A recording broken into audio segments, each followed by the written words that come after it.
Gloria a Dios y a su nombre. Amén, gloria al Señor. Están bienvenidos en esta mañana. El Señor les continúe bendiciendo, mis hermanos. Vamos a estar abriendo la palabra del Señor en la segunda carta a Timoteo, Nuevo Testamento. Vamos a estar leyendo los versículos del 3 al 7. Gloria a Dios. Segunda Timoteo capítulo 2, versículos del 3 al 7. Leemos la palabra en el nombre del Padre, del Hijo y del Espíritu Santo. Dice: tú pues sufre penalidades como buen soldado de Jesucristo. Ninguno que milita se enreda en los negocios de la vida, a fin de agradar a aquel que lo tomó por soldado. Y también el que lucha como atleta no es coronado, sino lucha legítimamente. El labrador, para participar de los frutos, debe trabajar primero. Considera lo que digo, y el Señor te dé entendimiento en todo. Amén. Vamos a orar.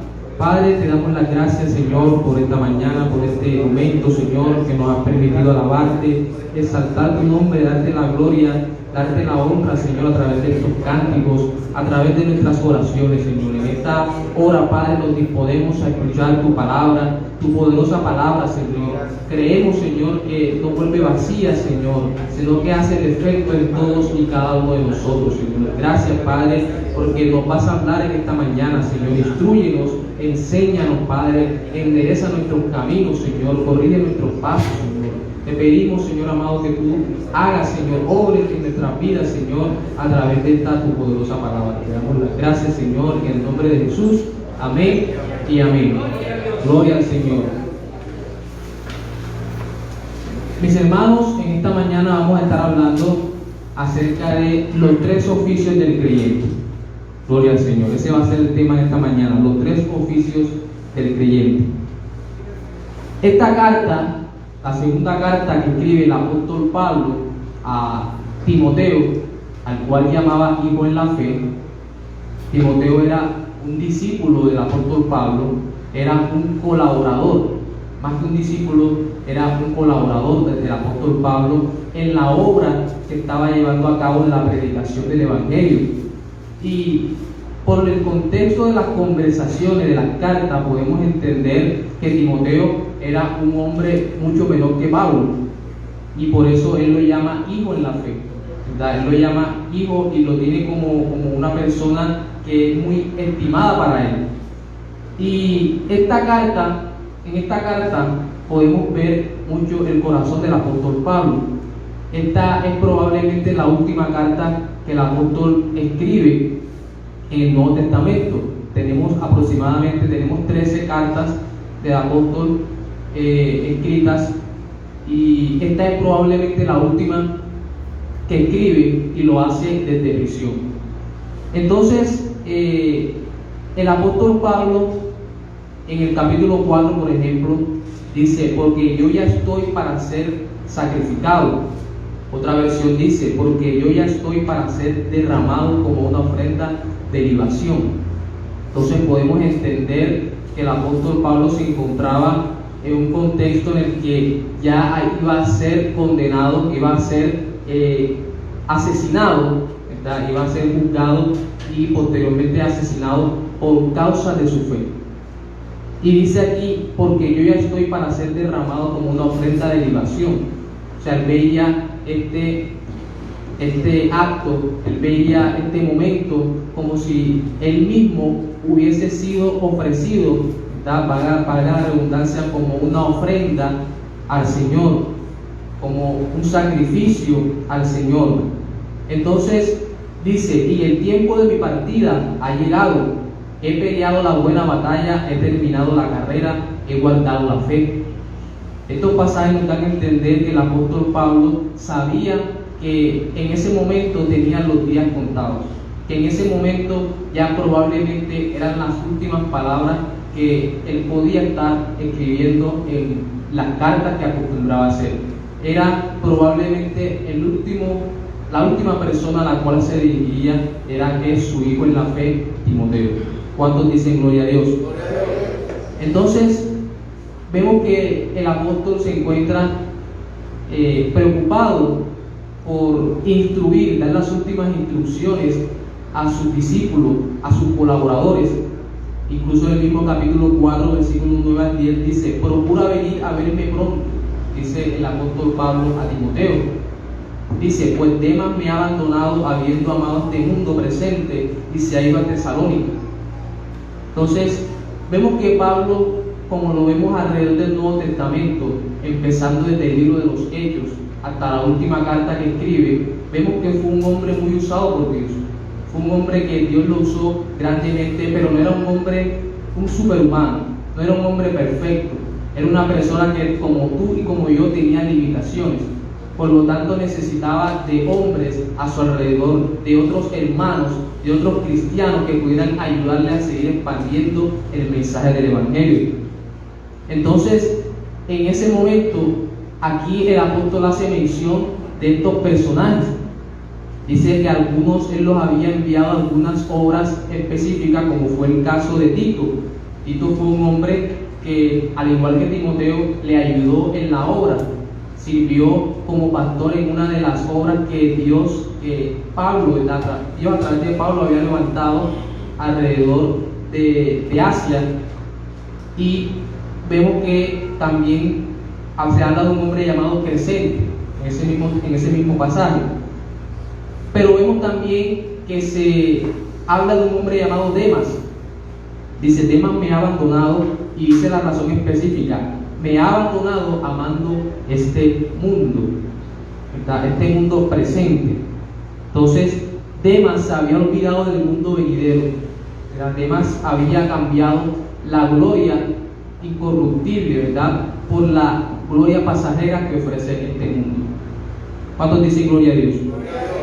Entonces, nosotros sabemos también que la partida de muchos seres, ¿verdad?, de una persona, sabemos que la partida de una persona de influencia, ya sea en la familia, ya sea en el país, ya sea en una empresa, siempre causa una gran desmotivación. Cuando de pronto no murió tal persona que colaboraba aquí en la empresa, tremendo, falleció. O un familiar que todos estimamos mucho, un familiar que todos queríamos mucho, y que tal vez sabemos que la muerte es una realidad, pero de todas formas nos afecta, de todas formas nos desmotiva. O un personaje importante, ¿cierto?, en un país donde esta persona es reconocida, es de renombre, siempre causa cierto impacto.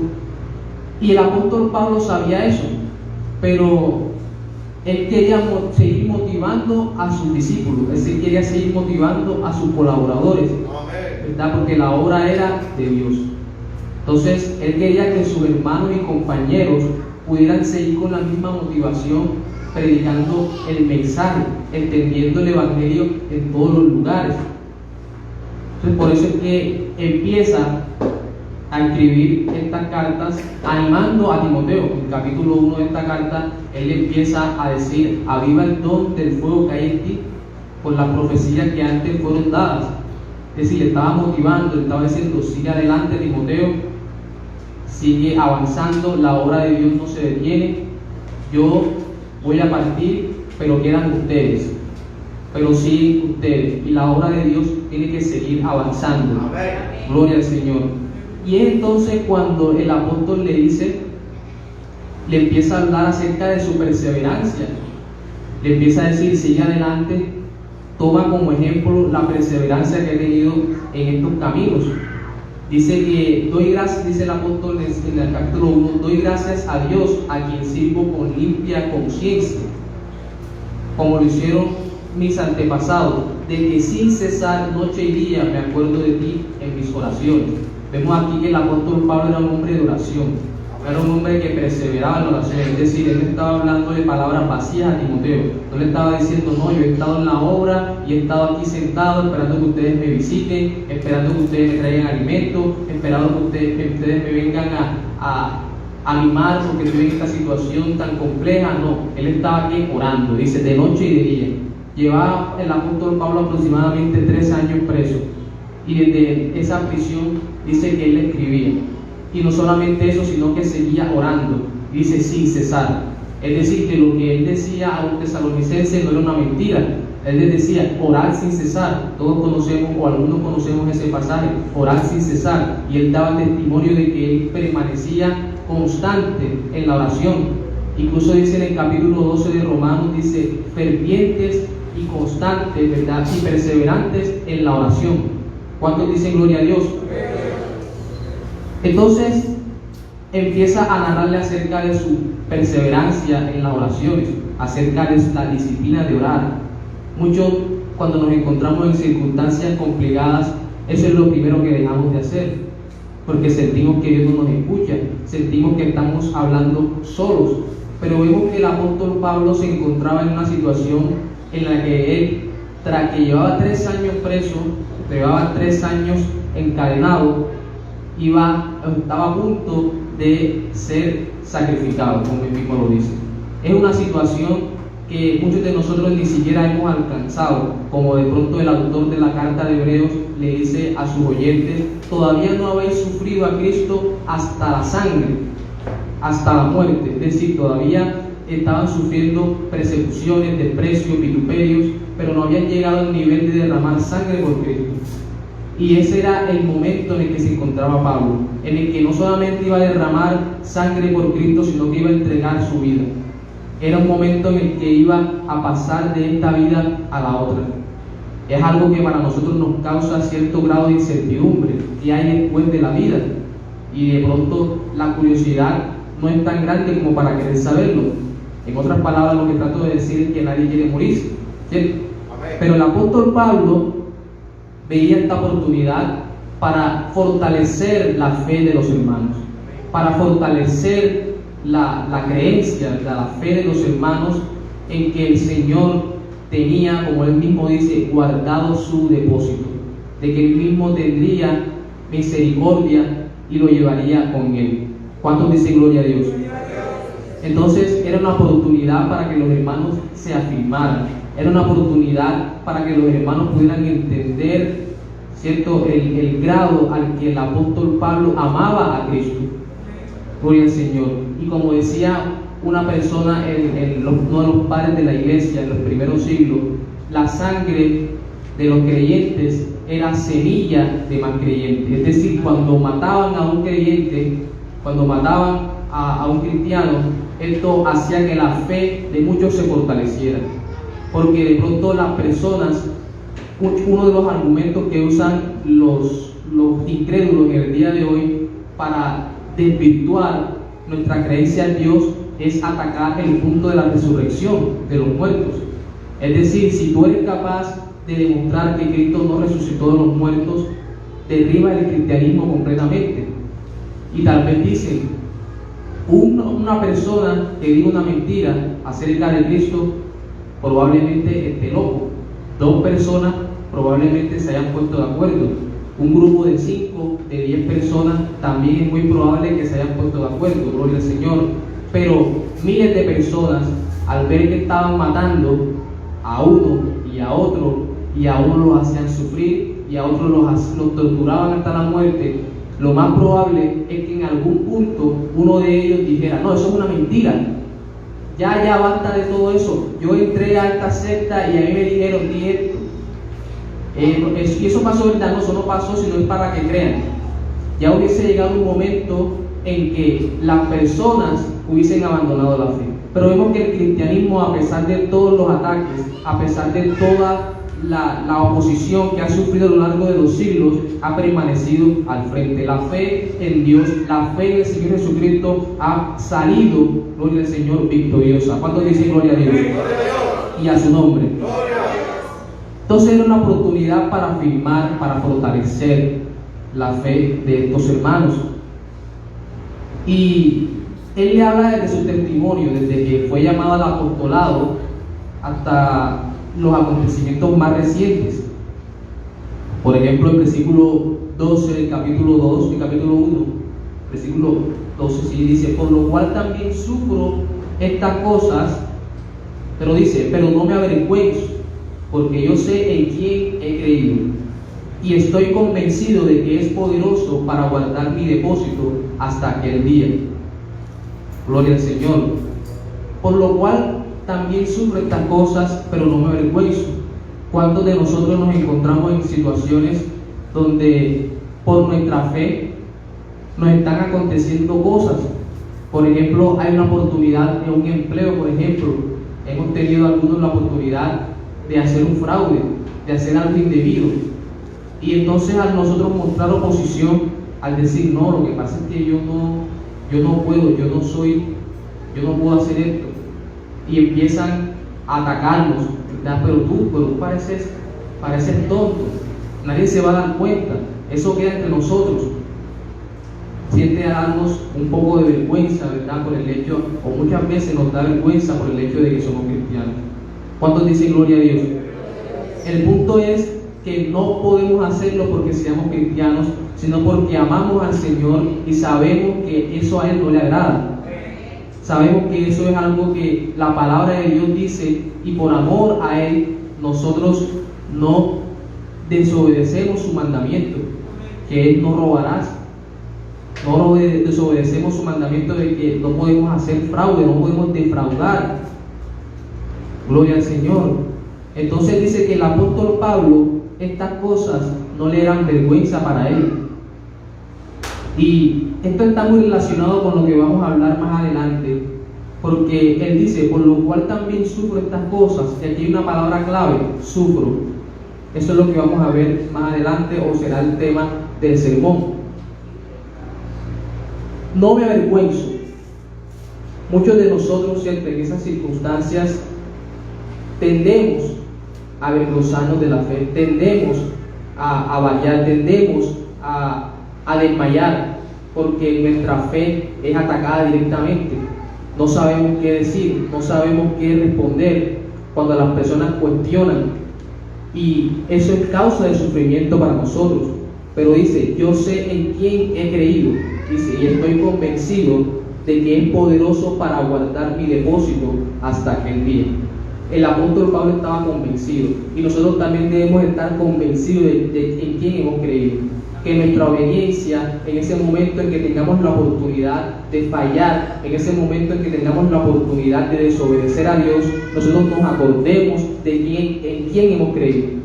Nosotros nos acordemos de por qué estamos en este camino, de que no estamos simplemente yendo a la iglesia, a este templo físico, de que no simplemente estamos cumpliendo con congregarnos los días de semana, que no simplemente estamos cumpliendo con leer un texto de la Escritura, sino que sabemos en quién hemos creído.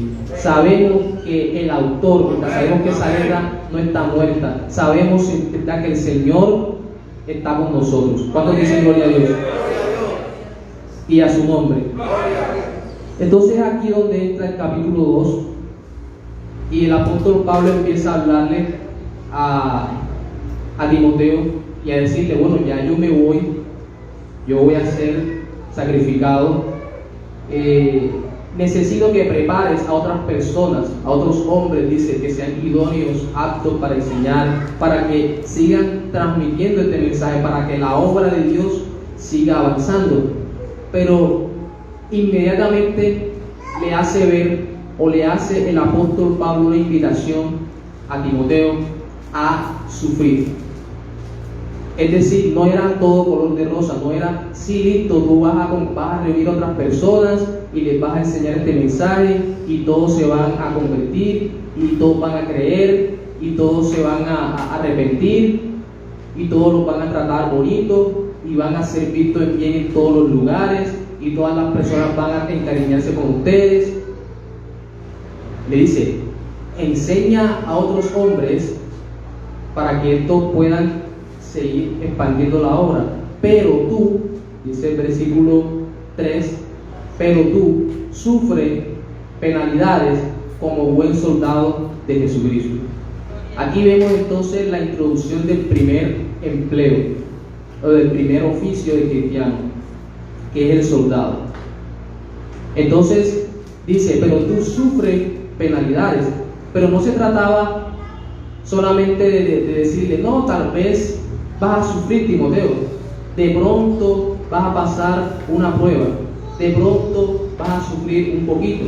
No, era una invitación, era un llamado donde sí o sí este hombre iba a sufrir. ¿Qué llamamos nosotros sufrimiento? También podemos pensar que sufrimiento es esto que nos hagamos una cortada grande, que nos hagamos un raspón súper doloroso, que perdamos un brazo, que recibamos un impacto de bala. Nosotros siempre extendemos el sufrimiento a cosas bastante extremas y nos vemos que en las pequeñas cosas en que nosotros, en los lugares en los que nos movemos, también estamos siendo partícipes de los sufrimientos de Cristo. Nada más el rechazo. ¿A quién aquí le gusta ser rechazado? A nadie. A nadie le gusta ser ni mínimamente rechazado, porque eso hiere en nuestro orgullo inmediatamente. Pero ¿yo qué tengo? ¿Yo qué soy? ¿Por qué a mí? ¿Por qué yo?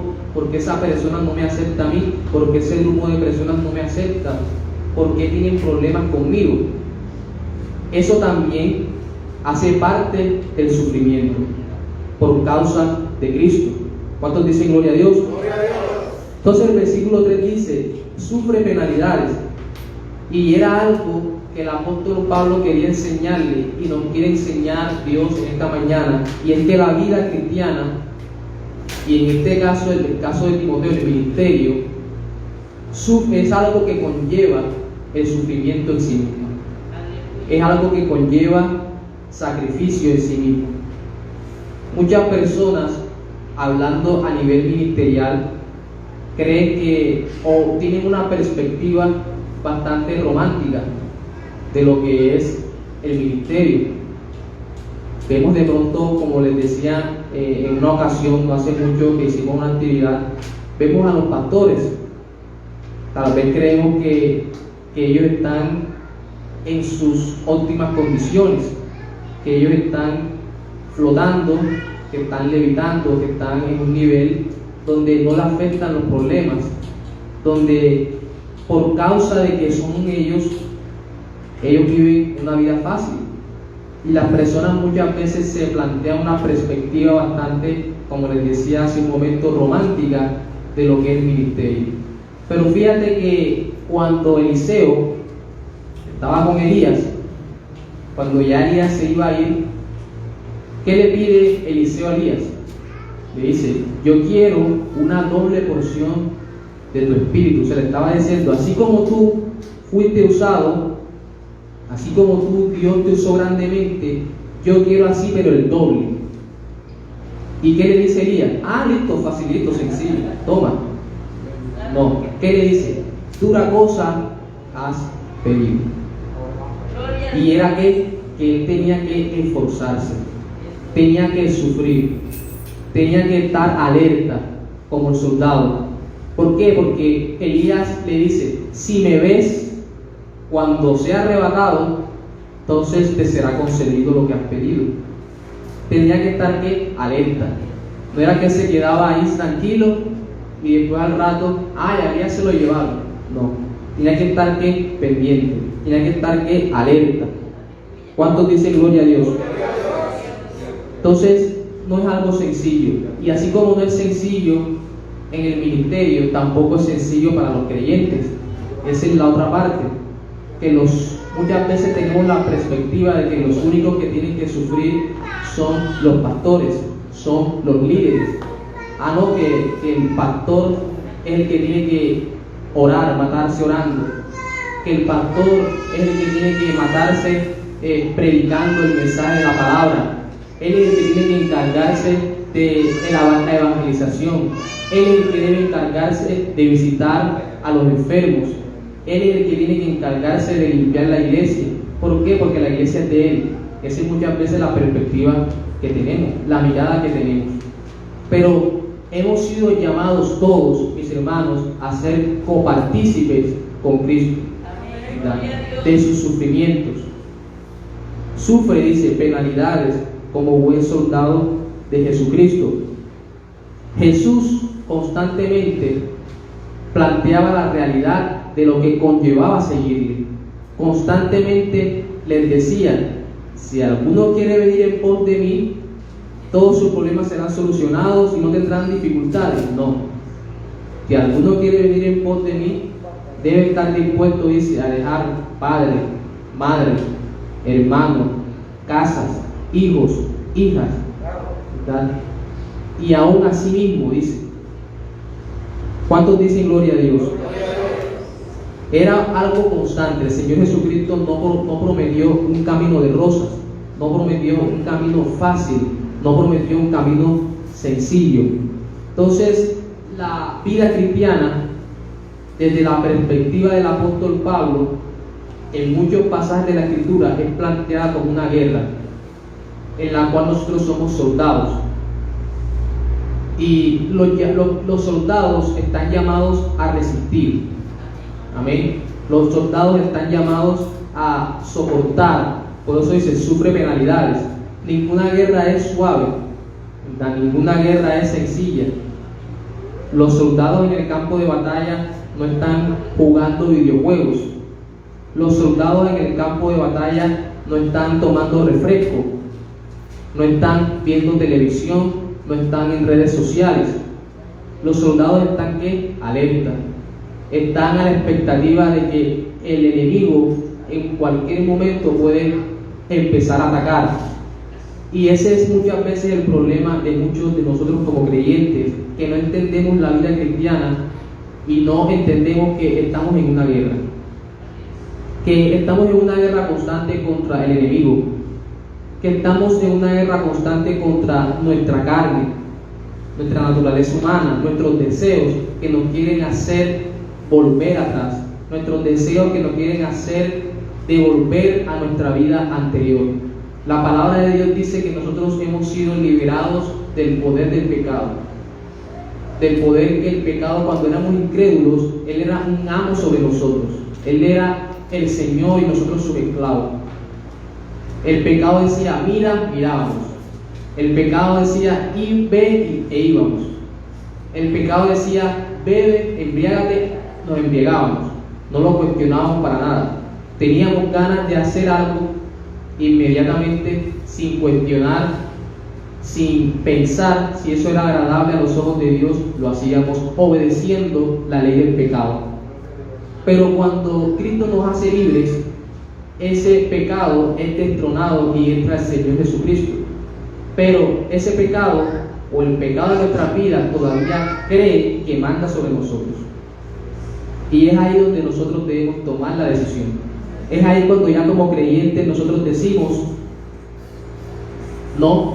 El pecado te dice, mira, y tú dices, no. El pecado te dice, ves a reunirte con esos amigos que te están llamando, que tienen rato que no te ves con ellos, y tú dices, no, porque allá yo sé que voy a pecar. Ellos van a hacer cosas que no le agradan a Dios. Allá nos vamos a encontrar para hacer cosas que a Dios no le agradan. El pecado te dice, habla de la hermana, habla del hermano, habla de la vecina, cuéntale el chisme, cuéntale aquello de que te enteraste, esparce el rumor, es necesario que se sepa, pero tú dices, no. Amén. Y es por eso que muchas veces, mis hermanos, muchos de nosotros como creyentes, no podemos entender que estamos en esa guerra.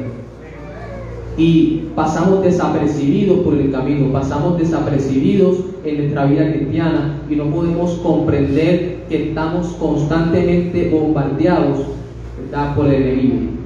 ¿Cuántos dicen gloria a Dios? Gloria a Dios. Y a su nombre. Entonces los cristianos estamos llamados a batallar, estamos llamados a resistir, estamos llamados a perseverar. ¿Cómo lo hacemos? Tenemos que usar las armas que Dios nos ha dado. Tenemos que confiar en Dios, tenemos que orar. ¿Cómo afrontamos los problemas? ¿Cómo afrontamos las enfermedades? ¿Cómo afrontamos, ¿cierto?, aquellas cosas que nos suceden? A través de la oración, a través de seguir adelante. Muchos de nosotros, cuando tenemos problemas, como les decía hace un momento, eso es lo menos o lo primero que dejamos. Gloria al Señor. Eso es lo primero que dejamos de hacer, que es la oración. ¿Cuántos dicen gloria a Dios?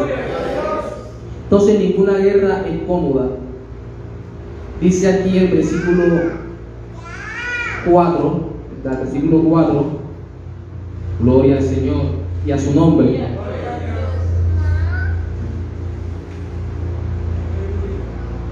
Dice: ninguno que milita se enreda en los negocios de la vida, a fin de agradar a aquel que lo tomó por soldado. El soldado no está pendiente cuando él se encuentra en servicio. No es que el general dice: bueno, vamos a movernos hacia este lugar.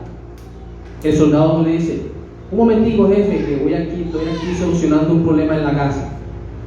Estoy aquí que en la casa van a instalar Netflix, entonces me están pidiendo el correo electrónico.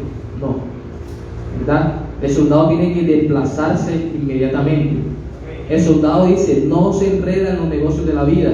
Es decir, que no pone en primer lugar las cosas, ¿verdad?, que están fuera del enfoque de la guerra en esos momentos. Es por eso que usted ve de pronto en la televisión cómo esos soldados llegan luego de meses en el extranjero sin saber de su familia, solamente por cartas, solamente por llamadas, y son cosas limitadas, porque ellos están enfocados en el propósito. Ellos están día y noche en guardia, ellos están día y noche perseverando en el propósito que les ha sido enviado, algo por el cual han sido enviados. ¿Cuántos dicen gloria a Dios? Entonces, hay muchas de estas cosas en nuestra vida, muchos de estos negocios, los cuales no son malos en sí mismos. Muchos de estos negocios no son malos en sí mismos, pero se convierten en cosas que nos hacen tropezar en el camino. Es por eso que el apóstol Pablo dice: no te enredes, ¿verdad? Ninguno que milita se enreda en los negocios de la vida. El problema no es participar, el problema no es tener cosas externas a nuestra vida cristiana. No está mal la televisión, no está mal disfrutar, gloria a Dios, pero cuando esas cosas, cuando nos enredamos en esas cosas, cuando le damos el primer lugar, entonces ahí sí tenemos problemas, ahí sí tenemos dificultades. De pronto nos ponemos a pensar: pero es que el vecino va los domingos a playa en la mañana. Es que el vecino sale a visitar en las mañanas, sale a caminar con su familia, ¿verdad? Sale a hacer una cosa, sale a hacer otra. Y son cosas que no son malas en sí mismas, ¿verdad? Pero que nosotros tenemos un compromiso con Dios, tenemos un compromiso con el Señor, y que esto no es nada más venir y congregarnos y sentarnos en este lugar, sino que estamos viniendo a alabar al Señor, estamos viniendo a obedecer al Señor y a su nombre. El versículo 5 dice: y también el que lucha como atleta no es coronado, sino lucha legítimamente. Aquí entonces vemos el segundo oficio del creyente, que es el atleta. Vemos que los atletas son personas que se abstienen de muchas cosas. Si usted le pregunta cuál es la rutina, en ello usted no va a encontrar que se acuestan tarde, usted no va a encontrar que se embriagan todos los fines de semana, usted no va a encontrar que ellos constantemente están comiendo comida chatarra. Ellos se abstienen porque ellos tienen un propósito, ellos tienen un objetivo.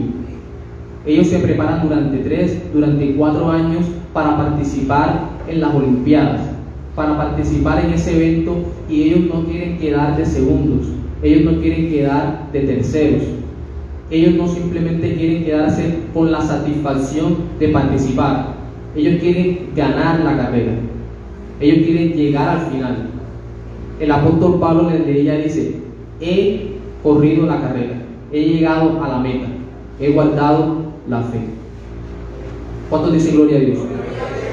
Entonces vemos que la palabra nos muestra este segundo oficio del atleta, y vemos y podemos ejemplificar esto en el hecho de que nosotros como cristianos debemos abstenernos de muchas cosas para poder correr esta carrera con la mejor satisfacción posible. Muchos cristianos, muchos de nosotros no disfrutamos de la vida cristiana, no disfrutamos del deleite de las cosas de Dios, porque tenemos peso y pecado, como dice Hebreos capítulo 12, versículo 1. Dice: despojémonos de todo peso y del pecado y corramos con paciencia la carrera, dice el escritor de Hebreos. Muchas veces no podemos correr esa carrera con paciencia, muchas veces no podemos correr esa carrera con ligereza, no podemos correr esa carrera de una forma agradable. ¿Por qué? Porque tenemos un peso encima, tenemos el pecado encima y no nos hemos despojado de aquello, no nos hemos despojado de eso que nos obstaculiza en ese camino, eso que nos genera. Ningún atleta va con una maleta atrás, todos van lo más ligero posible, ¿cierto? Porque ellos necesitan estar ligeros. De la misma forma, el creyente, para poder correr esta carrera de una forma agradable, de una forma en la que pueda perseverar hasta el fin, debe despojarse de ese peso. ¿Cuántos dicen gloria a Dios? Entonces, dice: no es coronado, y también versículo 5 dice: no es coronado, sino lucha legítimamente.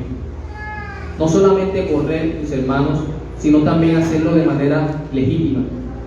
Si ese atleta, si ese competidor, si ese corredor sale primero, sale antes que los demás, es automáticamente descalificado, es sacado de la carrera. ¿Por qué? Porque incumplió las reglas. Cuando las personas van a hacer, ustedes han visto en las Olimpiadas los saltos triples, que cuando la que va a saltar o el que va a saltar pisa justo después de la raya, ese salto que se descalifica. ¿Por qué? Porque no va a la regla.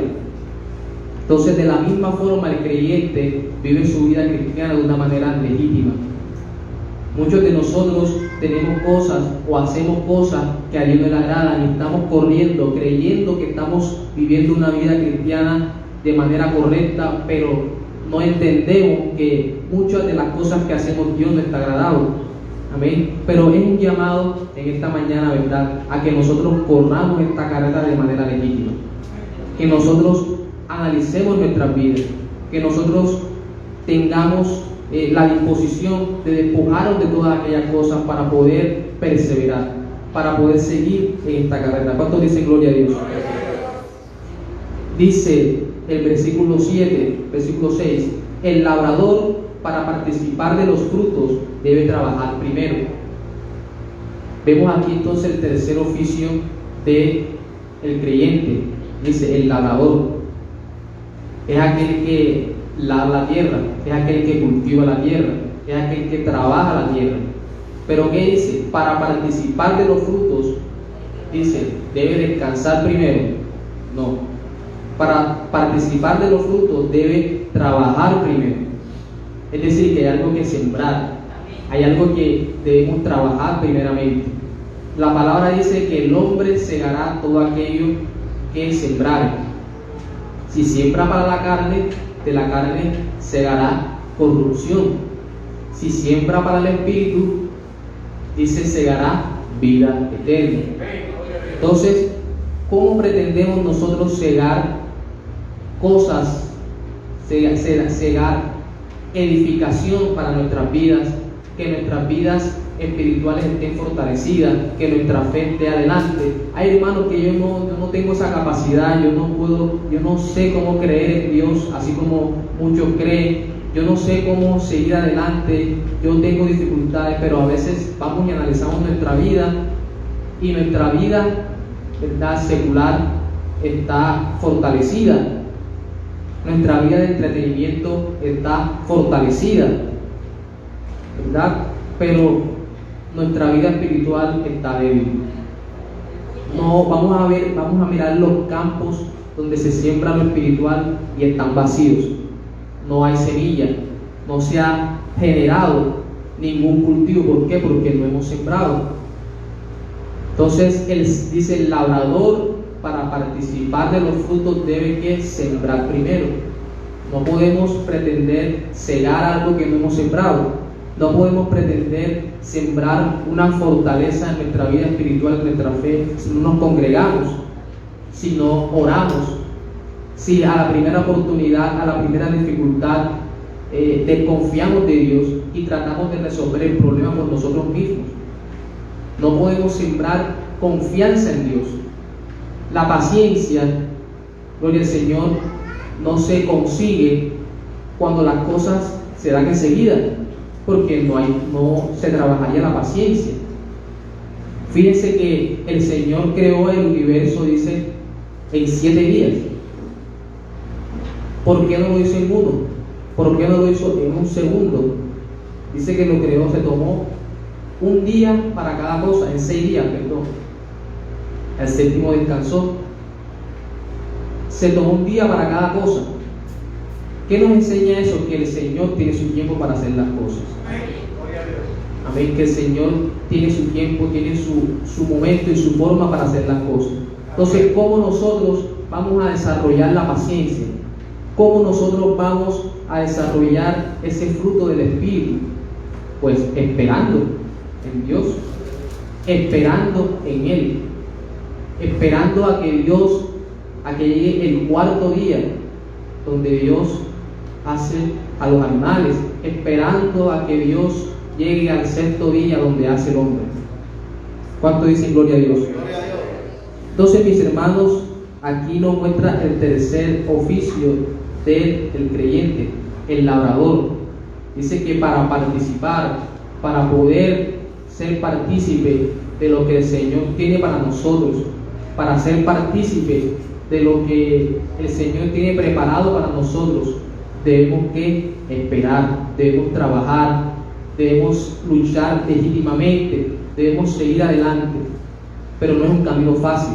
El labrador tampoco la tiene fácil. Debe levantarse temprano, debe cuidar el cultivo, que no se le llene de maleza, que no se le llene de malas hierbas, que no se le llene de plagas, que no se le llene de animales que se comen los frutos, que arrebatan los frutos. Debe estar pendiente, debe estar alerta. Él sufre por ese cultivo. Por eso es que esas personas, cuando llegan a tener pérdidas, ellos las sufren, porque es algo en lo cual han trabajado. A nosotros nos duele en lo que hemos trabajado. A mí me regalan algo que yo no me gané, por lo general no me va a doler. ¿Por qué? Porque no lo trabajé, porque no tuve que hacer ningún esfuerzo. Pero cuando yo hago un esfuerzo por esa cosa, a mí me duele que algo le suceda. Entonces, nosotros sufrimos por causa de la fe en Cristo. Nosotros sufrimos como esos labradores para poder mantener ese cultivo limpio. ¿Qué representa ese cultivo? ¿Qué representa esa labranza? Nuestra vida espiritual. Amén. Nuestra vida espiritual no se cuida viendo lejos. Nuestra vida espiritual, nuestra fe no se cuida sentados esperando a que crezca sola, sino que nosotros la vamos cultivando, nosotros la vamos trabajando para que al final nos dé fruto. ¿Cuántos dicen gloria a Dios? Y a su nombre. Amén, mis hermanos. Entonces, esta era la palabra, este era el mensaje de la palabra de Dios. Vamos a orar. Padre, te alabamos, te bendecimos, te damos la gloria, te damos la honra, te damos la exaltación, Señor, por este momento que nos has permitido escuchar tu palabra, Señor. Te pedimos que seas tú ayudándonos, Señor, que seas tú ayudándonos a que esta palabra, Señor, no vuelva, Señor, sin efecto a nosotros, Señor. No vuelva sin efecto, Padre, sino que haga la obra por la cual tú la has enviado, Señor. Te pedimos que tu palabra transforme nuestras vidas, transforme nuestras mentes, renueve nuestros corazones, Señor. Te pedimos que tú nos ayudes a entender, Padre, esta labor, Señor. Que tú nos ayudes a entender nuestra vida cristiana, que tú nos ayudes a entender, Señor, Padre, lo que hemos de ser, Padre celestial, en la fe. Padre, te damos las gracias, Señor. Te alabamos y te bendecimos, Señor. En el nombre de Jesús. Amén y amén.